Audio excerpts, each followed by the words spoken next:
ഇടതുപക്ഷ ഗവൺമെന്റിന്റെ അഴിമതി സംരക്ഷണത്തെ രൂക്ഷമായി വിമർശിച്ചുകൊണ്ട് കേരള ഹൈക്കോടതിയിലെ ജസ്റ്റിസ് ബദറുദ്ദീൻ്റെ ബെഞ്ചിലാണ് ഈ രൂക്ഷ വിമർശനം ഉണ്ടായത്. വാക്കാലാണ് കോടതിയിലെ ഇടതുപക്ഷ സർക്കാരിൻ്റെ അഴിമതി സംരക്ഷണത്തെപ്പറ്റി പരാമർശിച്ചത്. കശുവണ്ടി വികസന കോർപ്പറേഷൻ 2006-2005 കാലഘട്ടത്തിൽ അസംസ്കൃത കശുവണ്ടി ഇറക്കിയതിൽ അഴിമതി ഉണ്ട് എന്ന് പറഞ്ഞ് അതിനെ സംബന്ധിച്ചൊരു കേസ് കേരളത്തിൽ രജിസ്റ്റർ ചെയ്തിരുന്നു. ആ കേസിൻ്റെ അന്വേഷണം പിന്നീട് 2016 CBIക്ക് കൊടുത്തു. CBI അന്വേഷണം നടത്തി. അന്വേഷണം ഏകദേശം പൂർത്തിയായി. പ്രോസിക്യൂഷൻ സാങ്ഷന് വേണ്ടിയിട്ട് ഗവൺമെൻറ്റിലേക്ക് CBI അപേക്ഷ കൊടുത്തു. അത് തള്ളി ഗവൺമെൻറ്. വീണ്ടും ഗവൺമെൻറ്റിന് പ്രോസിക്യൂഷൻ സാങ്ഷൻ വേണ്ടി കൊടുത്തു. അതും തള്ളി. 3 പ്രാവശ്യം കൊടുത്തിട്ടും തള്ളി. കശുവണ്ടി വികസന കോർപ്പറേഷൻ മാനേജിംഗ് ഡയറക്ടർ INTUCയിലെ R ചന്ദ്രശേഖരനും, അയാളായിരുന്നു ചെയർമാൻ. മാനേജിംഗ് ഡയറക്ടറായിരുന്നു KA രതീഷ്.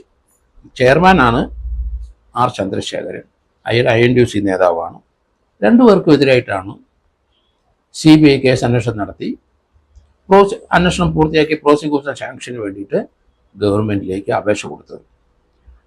3 പ്രാവശ്യം തള്ളിക്കഴിഞ്ഞപ്പം CBI ഹൈക്കോടതിയിലെത്തി.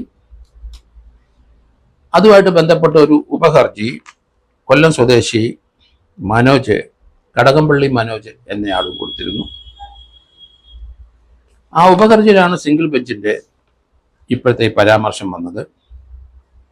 ഏതായാലും 3 പ്രാവശ്യം തള്ളിയത് ഇൻഡസ്ട്രിയൽ സെക്രട്ടറി, വ്യവസായ വകുപ്പിൻ്റെ പ്രിൻസിപ്പൽ സെക്രട്ടറി മുഹമ്മദ് ഹാനിഷാണ്.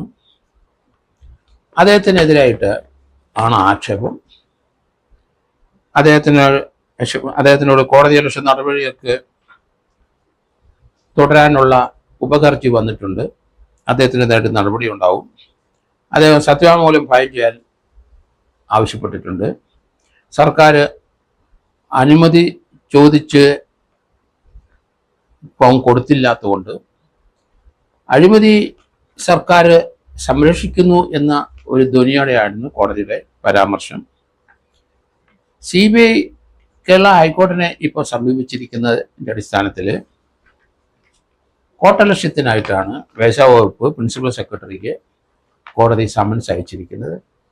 അദ്ദേഹം എന്തുകൊണ്ടാണ് ഈ സാങ്ഷൻ കൊടുക്കാത്തതിൻ്റെ കാര്യം കോടതി ബോധിപ്പിക്കണം. കോടതിയെ സംബന്ധിച്ചിടത്തോളം അവരുടെ അന്വേഷണം പൂർത്തിയാക്കിയ കുറ്റച്ചാർജിൻ്റെ കോപ്പി കണ്ടാൽ അതിനകത്ത് അഴിമതിയുടെ ഏതെങ്കിലും തരത്തിലുള്ള നീക്കമുണ്ടോ ഇല്ലയോ എന്ന് കോടതിക്ക് മനസ്സിലാവും. അങ്ങനെയെങ്കിൽ കോടതി സ്വമേധയാ കേസെടുക്കും. കോടതി സാങ്ഷൻ കൊടുക്കാനുള്ള സാധ്യത വളരെ കൂടുതലാണ്. ഇടതുപക്ഷ സർക്കാർ അധികാരത്തിൽ വന്നപ്പം അഴിമതി നിവാരണം ഉണ്ടാവും, ഇവിടെ അഴിമതി നടക്കില്ല എന്നാണ് ജസ്റ്റിസിനെ പോലെയുള്ളവർ കരുതിയത്. പക്ഷേ അഴിമതിക്ക് കൂട്ടുനിൽക്കുന്ന ഒരു സർക്കാർ എന്നുള്ള ധ്വനിയാണ് ഇപ്പോൾ വന്നിരിക്കുന്നത്. എന്തുകൊണ്ടാണ് ഇവർക്കെതിരായിട്ട് പ്രോസിക്യൂഷൻ സാങ്ഷൻ കൊടുക്കാത്തത്?